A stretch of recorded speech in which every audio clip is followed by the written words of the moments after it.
If we can just move on to Gilbert Achcar to just reflect on that. He's a professor of development studies and international relations at the School of Oriental and African Studies at SOAS. Thanks for joining us, Gilbert.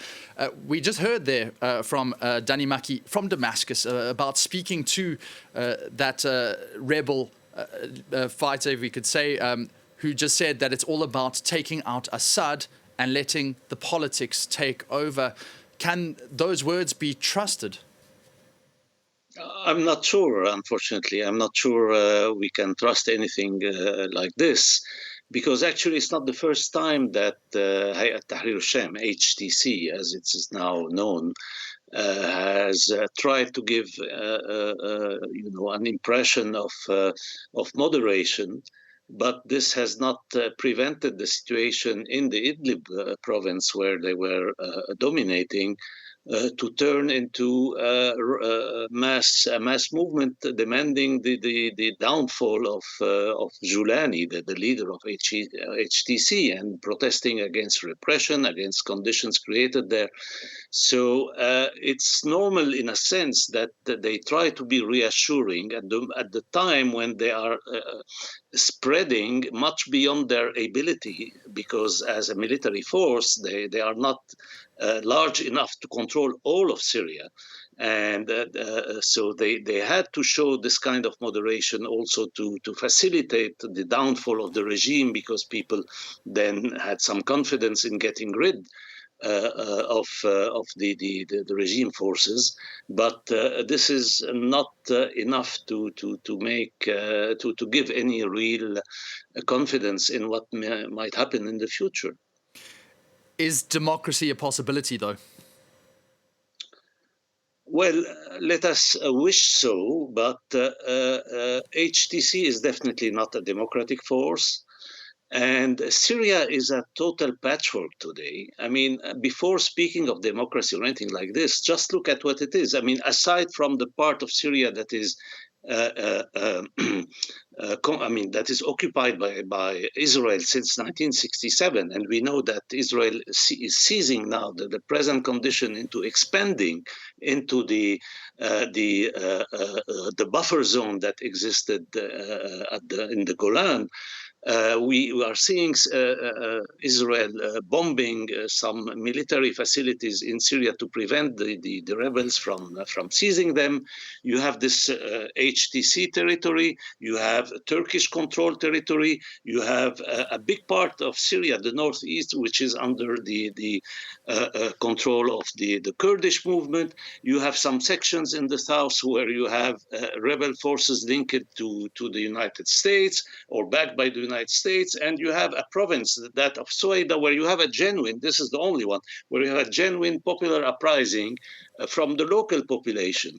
And so how will you be able to connect all this, unify all this, leaving aside the Israeli-occupied part of Syria, and establish any kind of, first state, two, and second, democracy? This is a big question.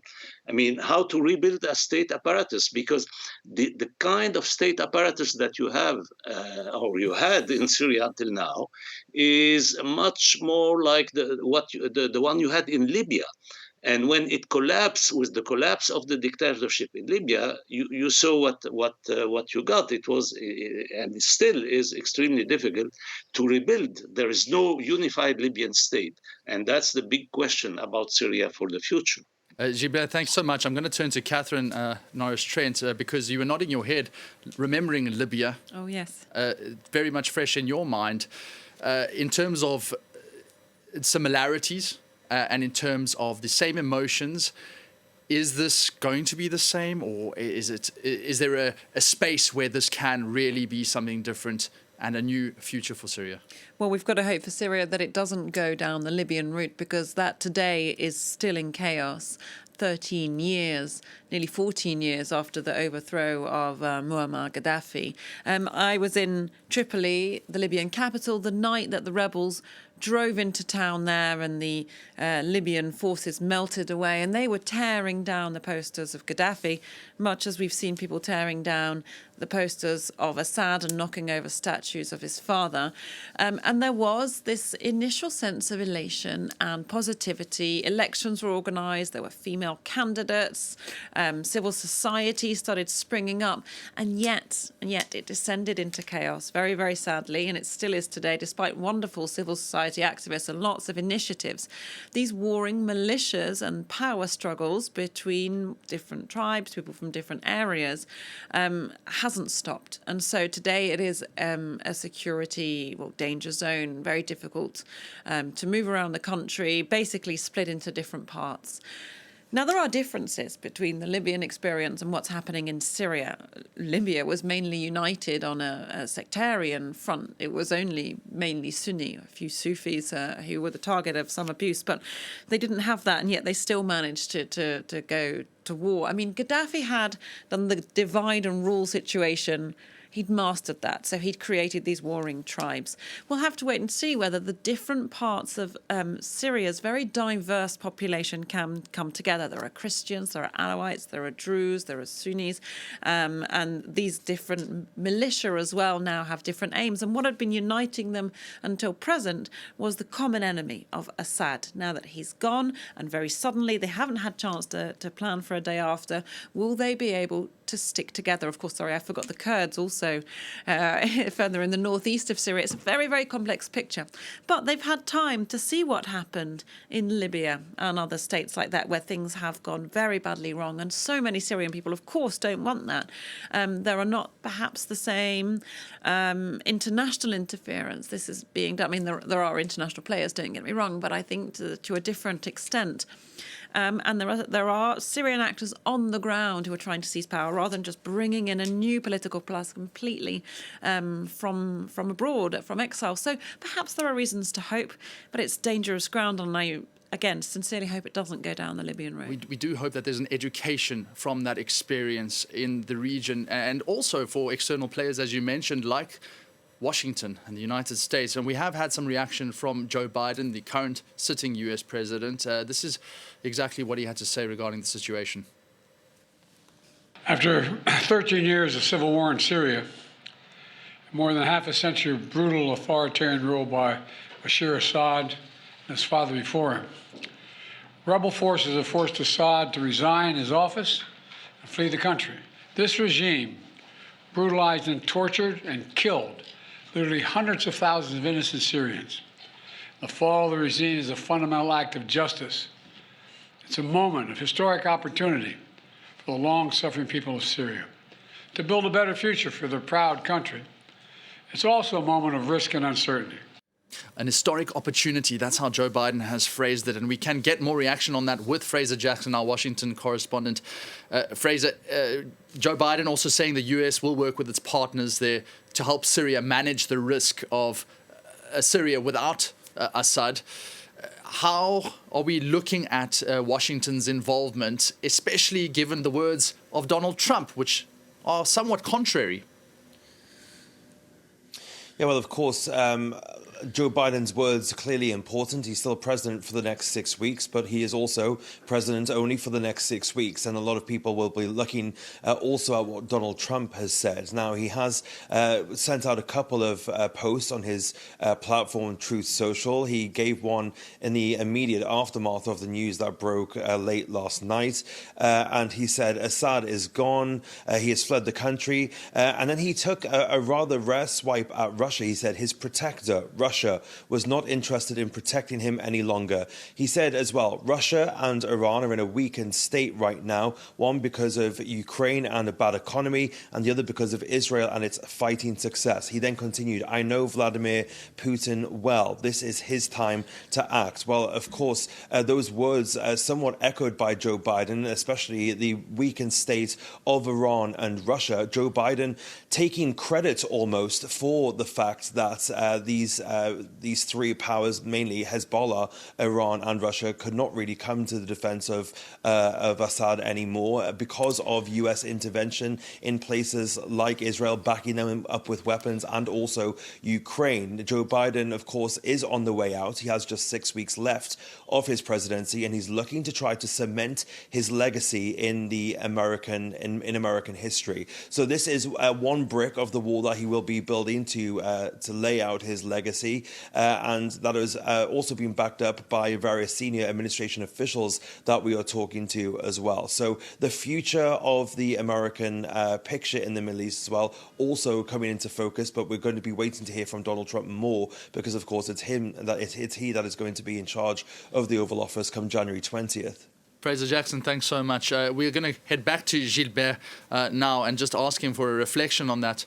It does seem that Gilbert has, in fact, departed the scene. But, Catherine, in terms of those security interests in Syria now for the likes of the United States and the likes of Russia, is there now a worry with HTS, or do you think they'll be able to consolidate their military bases? How do we see that playing out?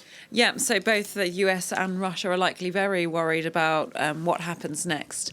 Let's start with Russia. We've mentioned their military bases. They have a significant presence in the Latakia province, in the northwest of Syria, along the Mediterranean coast. So a big military port, a naval port on the coast in Tartus, which is basically their logistics link to their Wagner presence in Libya and in African countries in the Sahel. So that's countries like Mali, Burkina Faso, Guinea, places like that. So they basically need that in order to maintain that presence. If they lost it, it would pose them huge logistical problems. And then they had the military airport outside of Latakia. What happens to that? Will they lose that? Apart from losing prestige, they have a lot to lose militarily, strategically. The US, it's estimated, has around 900 troops in Syria. Now, they're up in more of the northwestern kind of area where there are Kurdish-backed fighters from the SDF, the Syrian Democratic Forces, their name, this force, backed by the US. And they have some very strategic assets in the area they control. So they've been fighting ISIS, the Islamic State group, and they have prisons full of ISIS prisoners. What happens to them afterwards? Are those people going to be set free? Where do they go? A big security concern, perhaps, as well, going forward. And there are the all-important oil and gas fields in that part of Syria. Excuse me, bit of a telling slip there. And that's revenue from those has basically been going to the US. The US will want to try and control that. People in the State Department and the Pentagon may want to control that, despite what Donald Trump says. We'll see who wins out there. Well, let's take that question to Fraser once again. Fraser, Catherine Norris-Trent, they're just saying that oil very much still in the sights of Washington and Syria. Is that going to be playing a part in what the Trump administration decides to do? Well, let me tell you what we've been hearing from government officials, current administration officials. Again, Donald Trump is very unpredictable. We don't really know what his stance is going to be. He's said on Truth Social that it's not the US's problem, that they shouldn't get involved. But of course, that could also change on a dime. So what we're looking at now is what the current administration has said about the US deployment there in Syria. We heard there from Catherine that we have about 900 US troops currently stationed in northeastern Syria. They have been there to protect those oil fields, but also to ensure that ISIS, the Islamic State, doesn't flourish there once again. We got off a call with a senior administration official who told us that as long as they are there, and they've also spoken to the Trump administration, and the Trump administration seems to be on the same page, that these troops will not be going anywhere because they are worried about those Islamic State fighters coming out of the ground once again. Now, we also got a word from this SAO that there have been significant strikes from the US